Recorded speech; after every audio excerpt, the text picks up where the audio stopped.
الاتحاد يقدم مفاجأة قبل كلاسيكو الشباب. سر نظرات حمد الله السوداء في الاتحاد.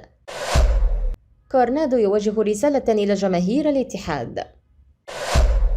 كشفت تقارير صحفية عن مفاجأة سعيدة من لاعب فريق الكرة بنادي الاتحاد عبد الرحمن العبود تجاه جماهير العميد قبل مباراة القمة أمام الشباب. وتقام مباراة الشباب والاتحاد على ملعب الأمير فيصل بن فهد بالميلز يوم الاثنين المقبل في لقاء مؤجل من الجولة التاسعة من مسابقة دوري روشن السعودي موسم 2022-2023. وذكر الإعلام الرياضي علاء سعيد أن لاعب الاتحاد عبد الرحمن العبود تكفل ب100 تذكرة للجماهير لحضور مباراة الاتحاد والشباب على ملعب الميلز، وسيتم تسليم هذه التذاكر لمجلس جمهور الاتحاد بالرياض من أجل توزيعها. وأضاف العبود تكفل بتذاكر نتيجة غلاء سعرها بشكل كبير جدا للتذكرة الموحدة بمبلغ 150 ريال. ويحتل الاتحاد المركز الرابع في ترتيب دوري روشن السعودي برصيد 24 نقطة من 11 مباراة بفارق 5 نقاط عن النصر المتصدر، بينما يأتي الشباب في الوصافة برصيد 25 نقطة. يستعد الاتحاد لخوض مباراته المقبلة في دوري روشن حين يلتقي بخصمه الشباب ضمن منافسة الجولة 13. يحتل الاتحاد المركز الرابع في دوري روشن برصيد 24 نقطة، ويحتل الشباب المركز الثاني برصيد 25 نقطة.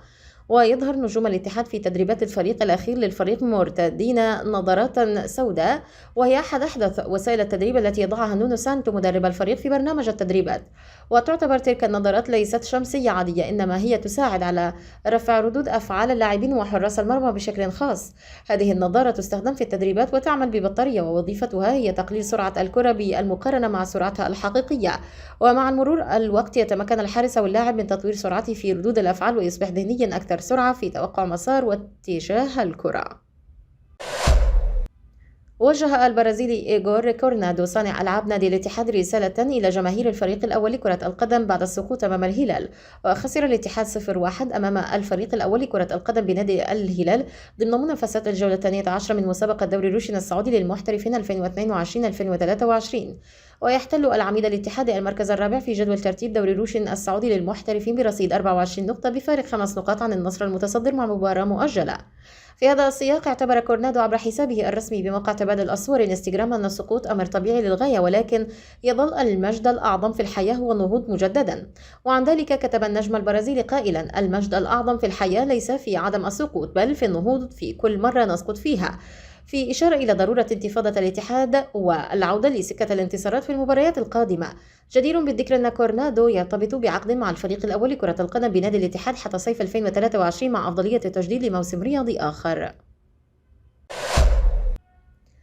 أعلن مجلس إدارة نادي الاتحاد برئاسة أنمار الحائلي عن تأسيس شركة نادي الاتحاد الاستثمارية كشركة مساهمة مقفلة مقرها مدينة جدة، تعود ملكية أسهمها بالكامل لنادي الاتحاد، وذلك بعد استكمال كافة التراخيص النظامية مع الجهات ذات العلاقة ممثلي في وزارة الرياضة ووزارة التجارة. وعقدت الشركة الجمعية التأسيسية لها ونوقشت من خلالها بنود جدول أعمالها، وتقرر الآتي: اختيار أول مجلس إدارة للشركة برئاسة أنمار عبد الله الحائلي وتسمية أعضاء المجلس، إقرار النصوص النهائية لنظام الشركة الأساسي وعقد التأسيس، تسمية مراقب حسابات خارجي للشركة. وتندرج ضمن أنشطة شركة نادي الاتحاد الاستثمارية الأعمال التالية: استثمار العلامة التجارية للنادي وتشغيلها، تهيئة وتفعيل الجوانب الاستثمارية في النادي، تشغيل العقود الاستثمارية والرعايات التي يبرمها النادي، وإدارة العلاقة مع المستثمرين، تملك وتسويق جميع الحقوق الاستثمارية الخاصة بالنادي ولاعبيه، إدارة برامج العلاقة والاستثمار مع الجماهير وبرامج العضوية، إنشاء وإدارة الصناديق الاستثمارية بالتعاون مع الجهات المرخصة لها داخل المملكة وخارجها، إنشاء شركات تابعة داخل المملكة أو خارجها مملوكة لها بالكامل أو بالمشاركة مع مستثمرين محليين أو دوليين حسب الأنظمة المعمول بها. حسم الهلال الكلاسيكو السعودي أمام اتحاد جدة بالفوز بهدف دون رد على ملعب الجوهرة المشعة في الجولة 12 من دوري روشن السعودي للمحترفين. وعاد الهلال من الباب الكبير وألحق باتحاد جدة أول خسارة في الدوري السعودي هذا الموسم. اتحاد جدة دخل اللقاء بشكل هجومي ووضح اعتماده على الأطراف بشكل كبير، وكذلك الكرات الساقطة خلف مدافعي الهلال، وكاد أن يسجل في أكثر من هجمة لكن دفاع الهلال كان يقظا.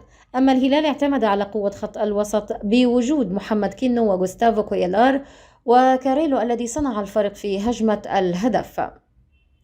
واستغل ميتشيل الضعف الدفاعي من زكريا هوساوي في الجبهة اليسرى ومر منه بمهارته المعروفة ولعب عرضية أرضية لإيجاله الخالي من الرقابة أمام الشباك الخالية. ونجح الهلال بعد ذلك في استغلال الجبهة اليسرى بشكل كبير في ظل السرعة والمهارة من البرازيلي ميتشيل، وكاد أن يسجل في أكثر من هجمة لولا الحارس جوروهي والدفاع. هذا وغاب التركيز عن مدافعي اتحاد جدة في أكثر من لعبة أمام الهجوم الهلالي، كما عانى الفريق بسبب وضع حجازي كقلب دفاع أيسر وشراحيلي كقلب دفاع أيمن على غير وضعية الثنائي. كما أن نونو سانتو مدرب اتحاد جدة وقع في الخطأ بوضع كورنادو في التشكيلة منذ البداية، وكان من الأفضل الدفع باللاعب بورنو هنريكي بجانب طارق حامد الذي حاول واجتهد، لكن تهوره في أكثر من لعبة كاد أن يتسبب في طرده بعد حصوله على بطاقة صفراء. وحصل اتحاد جدة على أكثر من فرصة خطيرة في لقاء الهلال عن طريق المغربي حمد الله وكورنادو وعبد العزيز البيشي، لكن الحارس عبد الله المعيوف دافع عن مرماه ببسالة.